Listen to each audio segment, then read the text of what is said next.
All right, this is my 2024 Polaris RZR XP 1004. It's the 4-seater, and just got back on a trail right here, and it's all dirty and dusty.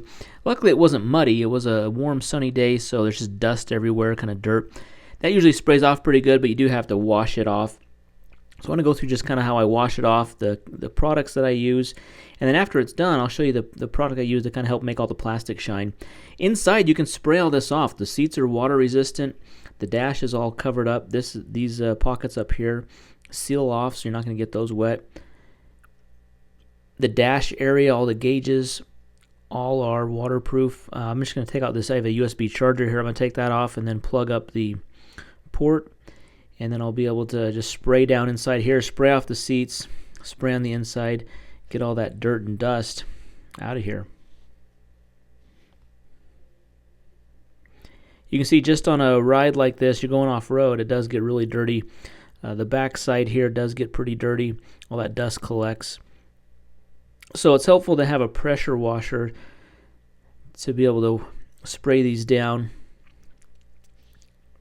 I pull mine on my grass and just kind of get it a quick wash off here. So I'm going to get the pressure washer out, start spraying it off. Once I go through and spray off all the outside, the inside, then I'll get out the foam cannon, and I use a special off-road foam cannon wash for it, and I'll be able to get that sprayed on, wash it down with like some scrubbing brushes, some wash mitts. This is the soap that I use in my foam cannon. It's a super concentrate for off-road vehicles. Helps kind of just the dirt come off a lot easier, and sprays on really good. And then I'll go with a mitt, wash it off, scrub the tires, and then spray it off and kind of dry off the vehicle here.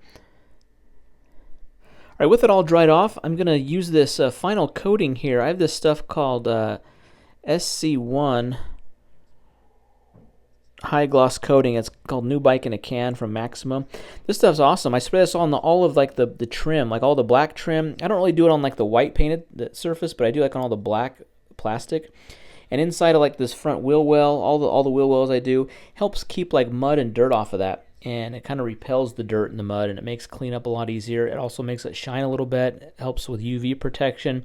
Kind of brings back that black look to the trim, and so it just makes the trim look really nice. Looks kind of like it's detailed. You can see we're going to do this like intake tube here for the cooling down of the belt, up inside the wheel well, on the black plastics all around here on the back, the lights. So there's a lot of like black plastic on this, and this stuff works really good.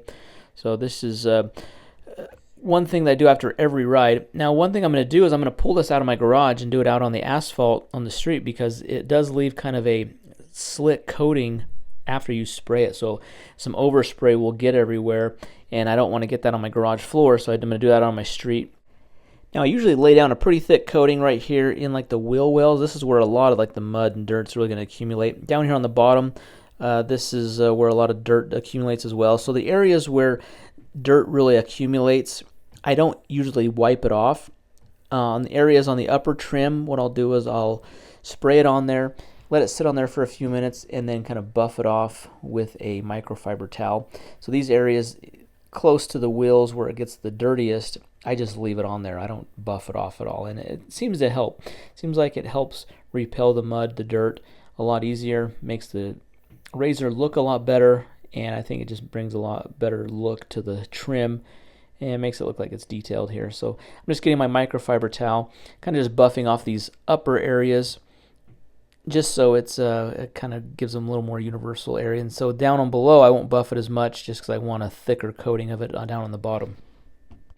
Everything's finished here. Got it all wiped down. Got a pretty thick layer of this stuff on there. It makes the trim look really good, really detailed. You can see like in the back here, we got a nice shine on some of these black parts. It just makes it look newer, and I think it's going to help make it last. One thing I do with the fuel, I do refuel it after I use it. 91 octane is the minimum required. That's the highest rating that I get in my area, but I use a non-ethanol station. So I found a pump near me that pumps non-ethanol 91. I use that just because I don't drive this all the time, and so I think that helps having non-ethanol in here. It is safe to use ethanol fuel. That's fine to use in this. I just use the non-ethanol just because it's available to me. Not that much more expensive, and I don't have to use a fuel treatment to, stabilize the fuel on a regular basis. So guys, that's kind of my detail process. This is a great machine. This is a lot of fun to drive. Stay tuned for more videos. Hit that thumbs up, subscribe. See you in the next one. Thanks for watching.